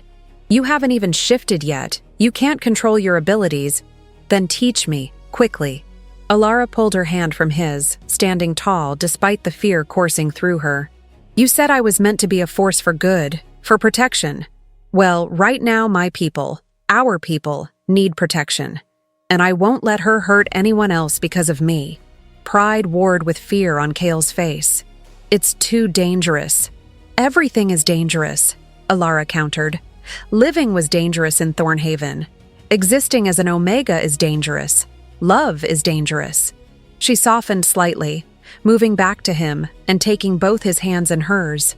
But I'm done letting fear control me. I'm done being powerless. If Morgana is coming, then I need to be ready. Will you help me? Kale closed his eyes, clearly struggling between his protective instincts and his respect for her autonomy. When he opened them again, there was resignation and something like awe in his expression. You really are meant to be a queen. Does that mean you'll train me? It means we all will. He looked at Thea, at his advisors, at the guards. Accelerated training, combat, magic, shifting. Everything we can teach her in whatever time we have? His eyes returned to Alara. But if at any point I think you're in over your head, I'm pulling you back. I won't lose you, Alara. I can't. You won't lose me, Alara promised, though she wasn't entirely certain she could keep that promise. We'll face this together. The training began immediately and was brutal. Thea pushed Alara harder than before, forcing her to confront her fears rather than shy away from them. They spent hours in meditation, with Alara trying to reach deep inside herself to where her wolf was hiding, coaxing her out with promises of safety and freedom. Kyle taught her combat, though he was clearly uncomfortable with the idea of her needing it. Omegas aren't typically warriors, he said, as he showed her basic defensive moves. But that doesn't mean you should be helpless. What are Omegas typically? Alara asked, dodging a slow punch and stumbling in the process. Healers, mediators, community leaders. Kyle caught her before she fell, steadying her with hands on her waist. They fight with words and empathy, with the ability to understand and connect. Physical combat isn't their strength, but I need to be able to defend myself. You do, and you will. His hands lingered, his eyes searching hers. I just hate that you need to. I hate that the world hasn't been safe enough for you to develop your natural gifts without also learning how to fight. Training with Thea was equally challenging, but in different ways. The old Omega taught her about energy manipulation, about sensing the emotions and intentions of others, about the threads of connection that bound all living things. Every creature, every person, every plant, they're all connected by invisible threads of life force, Thea explained. Omegas can see these threads, can feel them, can even manipulate them to bring healing or to sense danger. Your wolf knows how. You just need to trust her enough to let her show you. But Alara's wolf remained stubbornly hidden, responding only with faint stirrings that never developed into anything concrete. The frustration was overwhelming, made worse by the knowledge that time was running out. "I can't do it," Alara said one night after a particularly discouraging session. She and Kale were in his chambers, and she was close to tears. "She won't come out. My wolf won't emerge, and without her, I'm nothing. I'm useless against whatever Morgana is planning." "You're not useless." Kyle pulled her into his arms, and she went gratefully, burying her face in his chest. "You're learning. You're growing. These things take time." "We don't have time." The tears came now, hot and frustrated. "She's out there, getting closer, and I'm still just weak and helpless and—" "Stop!" Kyle's command was gentle but firm. He tilted her face up, forcing her to meet his eyes. "You're not weak. You survived horrors that would have broken most people. You've learned more in a few weeks than some people learn in years. You're brave enough to face your fears instead of running from them. That's not weakness, Alara. That's incredible strength. But my wolf will emerge when she's ready. When you're ready." His thumb brushed away her tears. "Pushing too hard, being too afraid. That's what's keeping her locked away. You need to relax, to trust, to stop seeing her as something you need to force into submission. Then what do I see her as? As part of yourself. Not separate, not other, but an aspect of who you've always been." Kale's voice dropped to something almost hypnotic. "Close your eyes. Stop thinking about Morgana, about danger, about all the reasons you think you need to shift. Just feel. Feel the bond between us. Feel the connection to this place, to your new home. Feel the safety you have here, the acceptance, the love."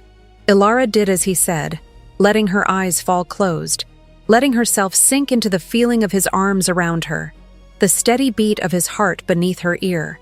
She felt the mate bond thrumming between them, warm and strong. She felt the castle around her, no longer foreign but familiar. She felt something stirred inside her, not fear or pain, but curiosity. A presence that was her but also not her, examining this moment, these feelings, this safe space they'd created. "There," Kale whispered. "She's there. I can feel her. Don't force it. Just acknowledge her. Let her know she's welcome." Alara reached inward with her consciousness, gentle and tentative. "Hello," she thought. "I'm sorry I've been so afraid of you. I'm sorry I've kept you locked away." The presence moved closer, still cautious, but no longer hiding. Alara felt a wave of emotion that wasn't entirely her own. Longing, loneliness, a desperate need to be free. Her wolf had been trapped for so long, suppressed and silenced, and she was tired of hiding. "I know," Alara responded silently. "I'm tired of hiding too. We don't have to anymore. We're safe now. We're home." The presence surged forward, and Alara gasped as power flooded through her body. It wasn't the overwhelming explosion she'd experienced on the pyre, but a steady, controlled flow of energy that made every nerve ending sing with awareness. Her senses sharpened. She could hear heartbeats from rooms away, could smell things she'd never noticed before, could feel the life force of everything around her pulsing in intricate patterns. "Alara," Kale's voice was awed. "Your eyes. They're glowing." She opened them and saw the world differently. Colors were more vivid, sounds clearer, and she could see the threads Thea had spoken about, gossamer strands of silver light connecting everything, pulsing with life and energy. And between herself and Kale, the bond blazed like a rope of brilliant gold, so beautiful it took her breath away. "I can see it," she whispered. "The bond. It's so bright. You're awakening." Kale's hands tightened on her waist, steadying her as the energy continued to flow. "Your wolf is finally emerging." "How do you feel?" "Powerful," Alara admitted. "Strong, like I could do anything." She looked at her hands and saw they were glowing with soft silver light. "Is this normal? For an Omega coming into their power?" "Yes." Kale's voice held barely contained excitement. "The light means your wolf is accepting her nature, claiming her place. This is what you're meant to be, Alara." The glow faded gradually, and with it some of the intense awareness, but Alara could still feel her wolf's presence, no longer hiding, no longer afraid, but alert and waiting. It was like gaining a partner, an ally who had always been there but could finally make herself known. "She's still there," Alara said wonderingly. "I can feel her. She's not gone, just resting. That's how it should be." Thea's voice came from the doorway, where the old Omega stood with tears streaming down her weathered face. "She'll grow stronger each day now, more comfortable with manifesting. Eventually, you'll shift, take your wolf form fully. But this is the first and most important step." Over the following days, Alara practiced accessing her wolf's power, learning to call forth the heightened senses and energy manipulation without being overwhelmed by it. She began to see the threads connecting people, to sense emotions and intentions, to feel the life force flowing through everything. It was exhausting and exhilarating in equal measure. She would spend hours training, pushing her new abilities to their limits, then collapse into bed so tired she could barely move. But she could feel herself growing stronger, more confident, more ready to face whatever was coming. Kyle watched her transformation with pride and poorly concealed worry. He supported her training, but continued to push for more security measures, more guards, more protections. The tension between his desire to let her grow and his need to keep her safe was evident in every interaction. "You have to trust me," Alara told him one evening after he'd suggested for the third time that perhaps she should remain in the heavily warded inner castle chambers. "I know you're afraid for me. I can feel it through the bond. But I can't become who I need to be if you're constantly trying to keep me locked away." "I'm not trying to lock you away," Kale protested. But there was guilt in his expression because they both knew that was exactly what he wanted to do. "Kale." Alara moved to him, taking his face in her hands. "I love that you want to protect me, but I need to be able to protect myself too, and our people. I need to be strong enough to face the threats that come, not just hide from them." "I can't lose you." His voice was rough, his eyes bright with unshed tears. "After searching for you my entire life, after finally finding you, the thought of Morgana hurting you, of anything happening to you." He couldn't finish, emotion choking his words. "You won't lose me," Alara promised. "But you have to trust that I can handle this. Trust my wolf, trust my strength. Can you do that?" It took him a long moment to answer, and when he did, his voice was strained but sincere. "I can try. It goes against every instinct I have, but I'll try." They sealed the promise with a kiss that quickly grew heated, the mate bond flaring between them with increasing urgency. Kale's hands tangled in her hair, and Alara found herself pressed against him, her body responding with an intensity that should have been frightening but felt right. When they finally broke apart, both breathing hard, Kale's eyes had shifted to Amber, and his control was clearly hanging by a thread. "We should stop." "I know," Alara agreed, but she didn't move away. Instead, she found herself saying, "What if I don't want to stop?" Kyle's entire body went rigid. "Alara, don't say that unless you mean it. The bond is already screaming at me to claim you, and my control is barely—" "I mean it." The certainty in her own voice surprised Alara. "I'm not saying tonight, necessarily, but soon. I want to complete the bond. I want to be yours fully, and I want you to be mine." "You're sure?" Kale's hands cupped her face, his thumbs brushing her cheeks. "Because once we do this, there's no going back. You'll be bound to me for life, tied to a king and all the responsibilities that come with it. Are you ready for that?" "I'm terrified," Alara admitted. "But I'm also certain. You're my mate, Kale. My fated mate. I can feel it in every cell of my body. And I'm done letting fear control my decisions. I want this. I want you. I want us." The joy that flooded through Kale's expression and through the bond itself was overwhelming. "The new moon is in 3 days," he said softly. "Traditionally, that's when bonding ceremonies are held. If you're truly certain, I am." Alara rose on her toes to kiss him again, pouring every ounce of certainty and love she felt into the connection. 3 days. We'll complete the bond. What neither of them knew was that Morgana was watching from the shadows of the eastern forest, her eyes black with dark magic and her heart burning with hatred. Part 4. The castle erupted into activity the moment the bonding ceremony was announced. Servants rushed through hallways preparing guest chambers. Cooks began planning elaborate feasts, and seamstresses arrived with fabrics and designs for Alara's ceremonial gown. It was overwhelming in the best possible way, a reminder that she was no longer the invisible orphan girl, but someone whose life mattered, whose choices affected an entire kingdom. Helena took charge of Alara's preparations with maternal enthusiasm.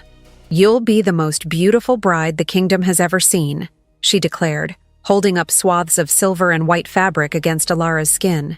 "These colors, they bring out your eyes, make your hair look like starlight." "It feels surreal," Alara admitted, watching her reflection in the mirror as Helena took measurements. 3 months ago, I was scrubbing temple floors. Now I'm preparing to become a queen. 3 months ago, you were surviving," Helena corrected gently. "Now you're living. There's a difference." She pinned fabric at Alara's waist, stepping back to examine the effect. "His Majesty is beside himself with joy, you know. I've never seen him smile so much. You've given him something he thought he'd never find." "He's given me everything," Alara said softly. "A home, safety, purpose, love." She touched the place over her heart where she could feel the mate bond pulsing steadily. "I just hope I can be worthy of it." "You already are, child. You always have been." The dress, when it was finally completed 2 days later, was breathtaking. White silk embroidered with silver wolves running through a forest of stars. The neckline modest but elegant. The sleeves long and flowing like water. A circlet of silver meant to rest on Alara's brow had been crafted with 3 crescent moons, representing the goddess's blessing on the union. Alara stood before the mirror in her chambers, barely recognizing the woman staring back at her.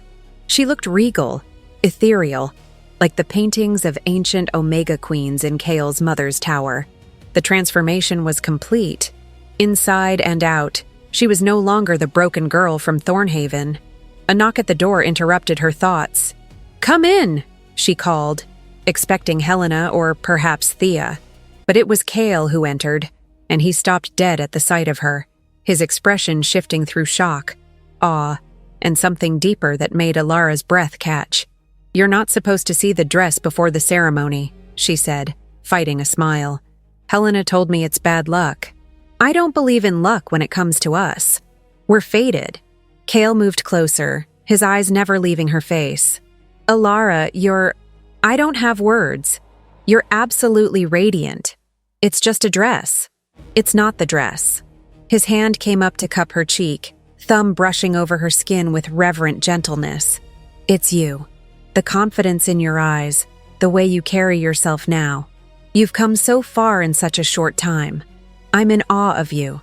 Alara leaned into his touch, closing her eyes and savoring the warmth of his hand, the solid presence of him. "I'm nervous about tomorrow." "So am I," Kael admitted. "Not about the bond itself. I've never been more certain of anything. But the ceremony, the eyes of the entire court watching, the responsibility of it all. It's daunting. We'll face it together." Alara opened her eyes, meeting his amber gaze.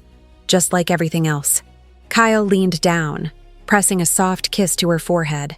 "Tomorrow night you'll be mine and I'll be yours, completely, irrevocably, forever." "I can't wait," Alara whispered. He pulled back reluctantly. "I should go. Let you rest. Tomorrow will be a long day." But he paused at the door, looking back with an expression that held both joy and something darker. "Alara, the patrols haven't found any sign of Morgana. My advisors think maybe she's fled the kingdom entirely, that the reports were exaggerated. But you don't think so." "No." His jaw clenched. "I can feel it. Something's coming. The air feels wrong. My instincts are screaming danger even though there's no visible threat." He hesitated, then added, "I've tripled the guards around the castle. Thea has warded every entrance. We're as protected as we can be." "It'll be fine," Alara said, trying to project confidence she didn't entirely feel. "Even if she does try something, she's just one woman. And she'll be facing a castle full of guards, an Alpha King, and an Omega who's finally found her power. Those aren't good odds for her." Kael managed to smile. "You're right. I'm probably just being paranoid. He blew her a kiss. Sleep well, my Omega. Tomorrow you become my queen. After he left, Ilara tried to follow his advice and rest, but sleep was elusive. She lay in bed, staring at the ceiling, her mind racing with anticipation for the ceremony and an undercurrent of unease she couldn't quite shake. Kyle was right. Something felt wrong. The air was too still, too quiet, as if the whole world were holding its breath. Finally, unable to stand the confinement of her chambers any longer, Ilara rose and wrapped a robe around her nightgown. She would go to the gardens, she decided. Fresh air and moonlight might calm her nerves. The castle was silent as she moved through the corridors, her footsteps barely making a sound on the stone floors. Guards stood at their posts, nodding respectfully as she passed. Everything seemed normal, peaceful, but when she stepped outside into the gardens, the unease intensified. The flowers, usually vibrant and alive, seemed muted somehow. The air tasted of metal and ash. And the shadows moved wrong, pooling in places they shouldn't, writhing with a life of their own.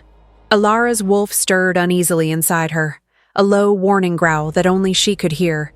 Danger. Close. Hidden. I know you're there, Ilara said quietly, her enhanced senses picking up a presence that didn't belong. Show yourself. For a long moment, nothing happened. Then the shadows coalesced, taking form, and Morgana stepped out of the darkness like a creature born from nightmare itself. She looked nothing like the pristine high priestess Ilara remembered. Her crimson robes were tattered and stained, her perfect hair hanging in matted tangles. But it was her eyes that were most disturbing. They were completely black, no white visible at all, and they seemed to swallow light rather than reflect it. You, Morgana said, her voice layered with something inhuman. You ruined everything. My position, my power, my purpose, all because you exist. I didn't ask to exist, Ilara replied, fighting to keep her voice steady. I didn't ask for any of this. You chose to hate me, chose to try to kill me, because you're an abomination. Morgana moved closer, and Ilara could see dark veins running beneath her skin, pulsing with corrupt energy. Omegas are meant to be controlled, contained, but you refuse to submit, refuse to know your place. You've bewitched the king, turned him against proper order. The only bewitchment here is whatever darkness you've let into yourself. Ilara stood her ground, though every instinct screamed at her to run. That magic! It's corrupting you, Morgana. Can't you see that? This magic is power. Real power, not the weak, pathetic gift of the moon goddess. Morgana's lips curled in a grotesque smile. I've made pacts with forces far older and stronger than any deity, and they've promised me what I want most. Your death and the king's suffering. The guards will be here any second, Ilara warned. You can't possibly think you'll succeed. I don't need to succeed permanently. I just need to hurt you enough to break him. Morgana raised her hands, and dark energy began to swirl around her fingers. When he finds you broken and dying on the eve of your bonding, the pain will destroy him. An alpha losing his mate before the bond is complete, it's a special kind of agony, one that never heals. The attack came fast. Tendrils of shadow shot toward Ilara like living whips, aimed at her throat, her heart, her eyes. Ilara's wolf surged forward instinctively, and silver light erupted from her body, forming a shield that deflected the darkness. Impossible, Morgana hissed. You haven't even completed your first shift. You shouldn't be able to— I'm stronger than you thought, Ilara said, surprised by her own power. The shield was holding, fed by her wolf's determination to survive. Stronger than you wanted to believe. Morgana screamed in rage and intensified her assault. Darkness crashed against light, the garden becoming a battlefield of opposing energies. Flowers withered and died where the shadow touched them. Stone cracked. The air itself seemed to tear. Ilara held her ground, pouring everything she had into maintaining the shield, but she could feel herself weakening. She wasn't trained for this kind of combat. Her power was meant for healing, for connection, not warfare. Much longer, and she would break. Then, like an answer to an unspoken prayer, she felt it. The mate bond flaring to life with urgent intensity. Kale had sensed her danger, was coming, but he was too far away. He wouldn't reach her in time, unless she could hold just a little longer. "Why are you fighting so hard?" Morgana taunted, her attacks relentless. "You're nothing. You'll always be nothing. An orphan playing at being a queen. Did you really think you could belong here?" The words found their mark, hitting Alara's deepest insecurities. Her shield flickered, weakened by doubt.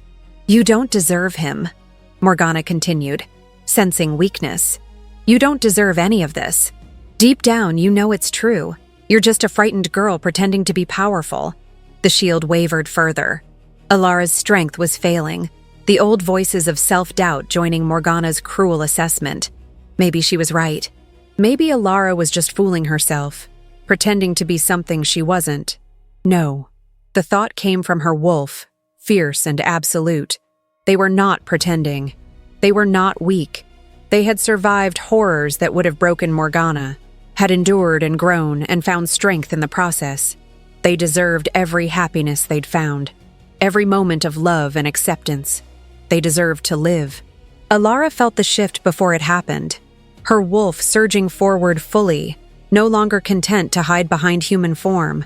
Power exploded through her body, and she felt her bones beginning to reshape, her senses expanding beyond anything she'd experienced before. "No!" Morgana shrieked, recognizing what was happening. "You can't shift, not without—" But Alara was already changing. Silver light engulfed her as her body transformed, and when it faded, a white wolf with eyes like starlight stood where Alara had been. She was smaller than an alpha wolf would be, more graceful, but radiated a power that had nothing to do with physical size. Morgana stumbled back, genuine fear crossing her corrupted features. An Omega wolf. A true Omega wolf. No, this can't— Alara didn't give her time to finish. She leaped forward, not to kill but to subdue, her instincts guiding her movements. Her jaws closed around Morgana's arm, and the moment her teeth made contact, she felt her Omega power activating. She could see it, the threads of darkness woven through Morgana's life force, choking everything good that remained. The corruption from whatever entity she'd made her pact with. And deeper still, beneath all the hatred and darkness, a tiny spark of the woman Morgana might have been if fear hadn't consumed her. Alara's wolf power surged, and she began to pull at the dark threads, trying to unravel them, to cleanse the corruption. Morgana screamed, a sound of pure agony that had nothing to do with physical pain, and everything to do with having her very soul touched. "Stop! You're killing me!" Morgana tried to pull away, but Alara held firm. "Not killing," Alara's wolf seemed to say without words. "Healing." Even when faced with evil, an Omega's first instinct was to heal rather than harm. But the darkness fought back. It was too deeply rooted, too integrated into Morgana's being. Removing it entirely would destroy her mind, leave her a hollow shell. Alara pulled back, releasing Morgana's arm, shifting back to human form with an effort. "I can't save you," Alara said sadly, her voice hoarse. "The darkness! It's too much a part of you now. But I won't kill you either. That's not who I am." Morgana collapsed to her knees, clutching her arm where Alara had bitten, where the teeth had penetrated. Silver light glowed, fighting against the dark veins. "You should have killed me," she gasped. "I'll never stop. I'll never—" "Then we'll keep stopping you." Kale's voice rang out as he burst into the garden, his own wolf form massive and terrifying. Behind him came guards, Thea and several advisors. "Until you're no longer a threat, until the darkness consumes you entirely, or until you find redemption. Whichever comes first." He shifted back to human form, moving immediately to Alara's side. His hands ran over her, checking for injuries, his eyes wild with fear and relief. "Are you hurt? Did she—" "I'm okay," Alara assured him, though her legs felt weak and she was shaking from exhaustion and adrenaline. "I shifted.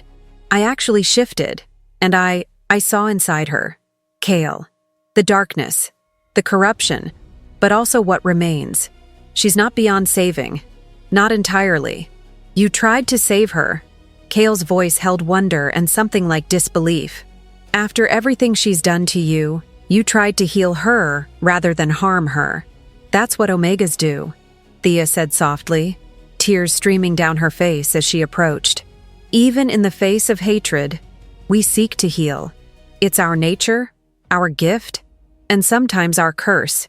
She looked at Alara with pride. You shifted and immediately accessed your Omega abilities. That's unprecedented, child. Most Omegas take months to learn such control. I didn't feel like I had control, Alara admitted. My wolf just knew what to do, how to do it. Because she's been waiting to do it your whole life, Thea replied. All that pain you endured, all that suffering, it taught your wolf compassion, taught her to recognize suffering in others and want to ease it. Your trauma became your greatest strength. Guards moved forward to take Morgana, who was barely conscious. Her body racked with tremors as the silver light from Alara's bite fought against the darkness within her. As they lifted her, her black eyes focused on Alara one last time. Curse, she whispered. I said you were a curse, but I was wrong. You're worse. You're hope. And hope is the cruelest thing of all. They carried her away, and Alara sagged against Kyle, the last of her adrenaline fading. He lifted her easily, cradling her against his chest. I'm taking you inside. You need rest, healing. I'm fine, Alara protested weakly. You shifted for the first time, fought off a dark magic user and tried to heal her all in one night. Kyle's voice was firm but gentle. You're far from fine, and the ceremony is tomorrow. You need to recover. He carried her back through the castle, ignoring her protests, and laid her gently on her bed. Helena appeared with warm tea and healing salves, fussing over her with maternal concern. Thea came too, checking her energy levels and pronouncing her exhausted but unharmed. The shift took more out of you than you realize, Thea explained. Your first transformation is always the most draining. You'll need to rest thoroughly before attempting it again. But the ceremony, Alara started. We'll proceed as planned, Kyle interrupted. Nothing is going to stop me from making you my mate tomorrow. Not Morgana, not exhaustion, not anything. His hand found hers, squeezing gently. But you need to sleep now. Let your body recover. Alara wanted to argue, but exhaustion was pulling at her like a physical weight. Her eyes were already drifting closed. Don't leave, she murmured. I won't. Kyle settled into the chair beside her bed, his hand never leaving hers. I'll be right here. Sleep, my Omega. Tomorrow, we begin forever. Alara's last thought before sleep claimed her was that she had faced her demons, both external and internal, and survived. She had found her wolf, accessed her power, and proven to herself that she was strong enough to face whatever came. Tomorrow she would become Kale's mate and queen, and for the first time she felt truly ready. The bonding ceremony was to take place at sunset, when the veil between worlds was thinnest and the moon goddess's blessing most potent. Alara spent the day in a blur of preparation, being bathed and dressed and adorned with jewelry that had belonged to Kale's mother. The silver circlet was placed on her brow, and Helena's eyes filled with tears when she stepped back to view the final result. You're a vision, the older woman said, the very image of an Omega queen from the old stories. Alara studied herself in the mirror one last time. The woman looking back was a stranger and yet intimately familiar.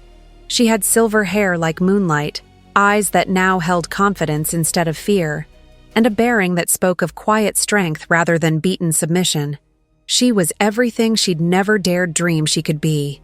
I'm ready, she said. The ceremony was held in the Great Hall, which had been transformed into something from a fairy tale.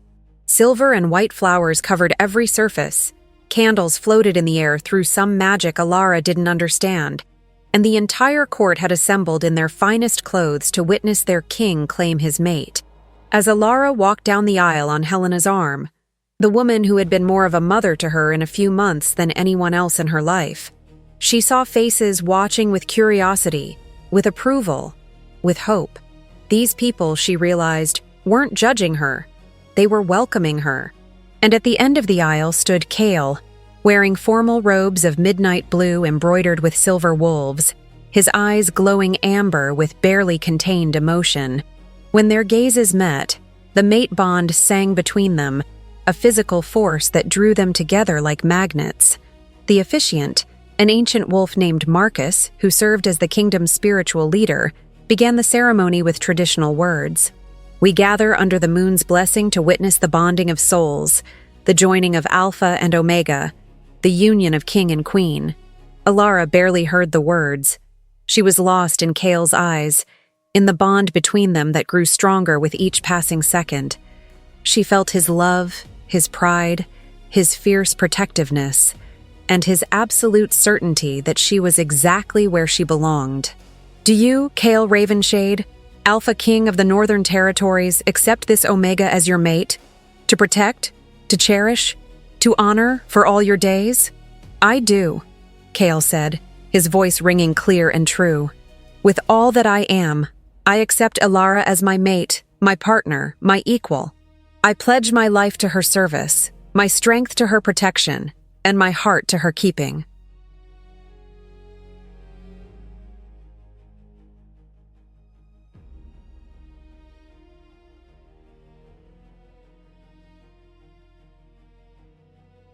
"And do you, Alara, Omega of the Moon Goddess's blessing, accept this Alpha as your mate? To stand beside, to support, to love for all your days?" Alara's voice didn't waver. "I do. With all that I am, I accept Kale as my mate, my partner, my equal. I pledge my life to his service, my strength to his protection, and my heart to his keeping. Then, by the power vested in me by the old ways and the moon goddess herself, I declare you bonded." Marcus gestured for them to join hands. "Complete the bond as nature intended. Let your wolves recognize what your hearts already know." Kale's eyes shifted to Amber, his wolf rising to the surface. Alara felt her own wolf surge forward, eager to finally claim what was theirs. They moved together, and when their lips met, the world exploded.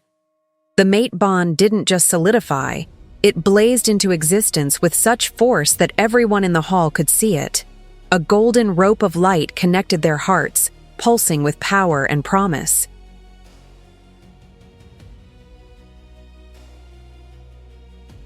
Silver light erupted from Alara as her wolf celebrated, and answering darkness swirled around Kale. Not evil, but powerful, the shadow to her light. The kiss deepened, and Alara felt something click into place deep in her soul. Kale's emotions flooded through their connection. Love so profound it was almost painful, desire that made her knees weak, and a sense of completeness that matched her own perfectly. They were two halves of a whole, balanced and perfect together.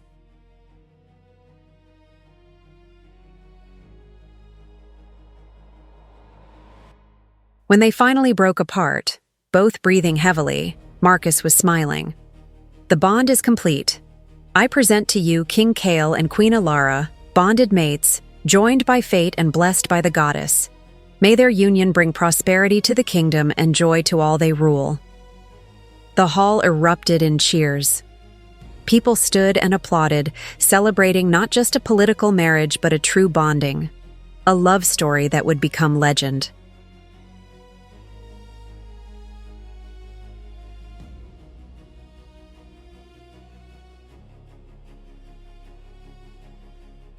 Kale turned Alara to face their people, his arm around her waist, holding her close. "My queen," he murmured in her ear. "My mate, my everything." "My king," Alara replied, leaning into his embrace. "My mate, my home." The feast that followed was magnificent, but Alara barely tasted the food. She was too aware of Kale beside her, of the bond between them singing with happiness, of the future stretching out before them bright with possibility.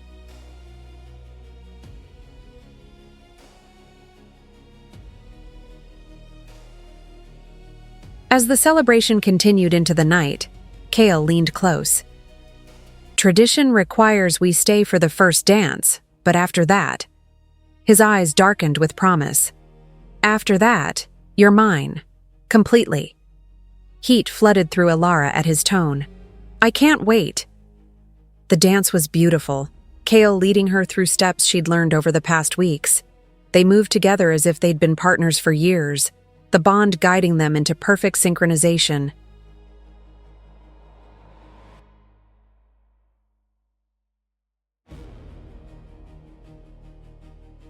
"I love you," Kale said as they swayed together. "I know we haven't said those words before, but I need you to hear them now. I love you, Alara. More than I thought it was possible to love anyone." "I love you too," Alara responded, the words coming easily because they were simply true. "You saved me in every way a person can be saved. You saw me when I was invisible.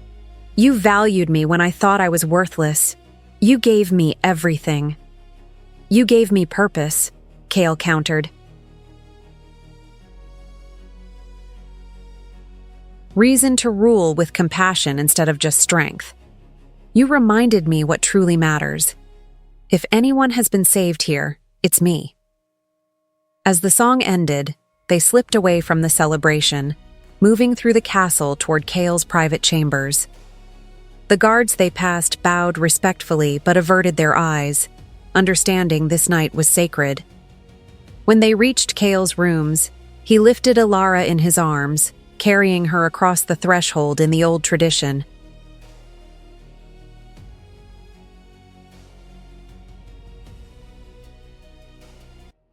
"My queen," he said reverently, setting her down gently. "Are you certain? We can wait if you need—" "I've never been more certain of anything." Alara reached up to cup his face, pulling him down for a kiss that held nothing back. "I want this. I want you. Now."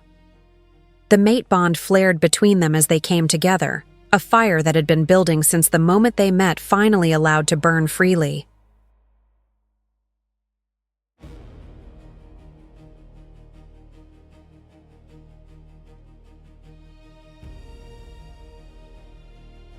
Kale was gentle despite his obvious desire, taking his time to worship every inch of her, to show her with actions what words couldn't express. When they finally joined completely, the bond exploded into its full power. Alara felt everything Kale felt: the overwhelming pleasure, the fierce love, the soul-deep satisfaction of finally claiming his mate. And through their connection, Kale felt her emotions too: the trust, the joy, the sense of finally being home.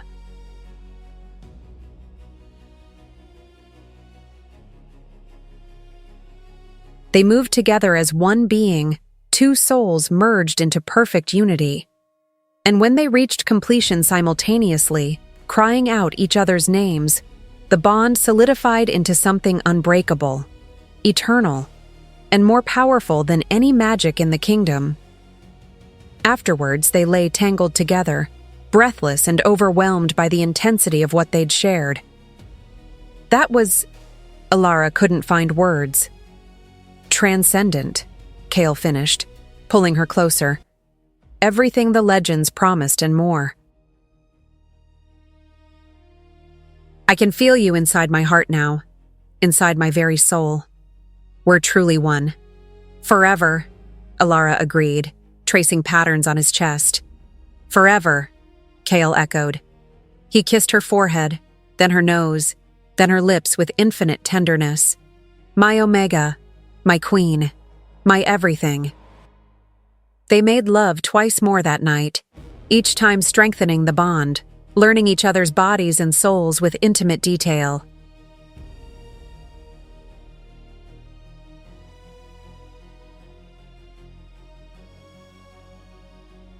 And between bouts of passion, they talked and laughed and simply held each other, reveling in the security of being completely accepted and loved.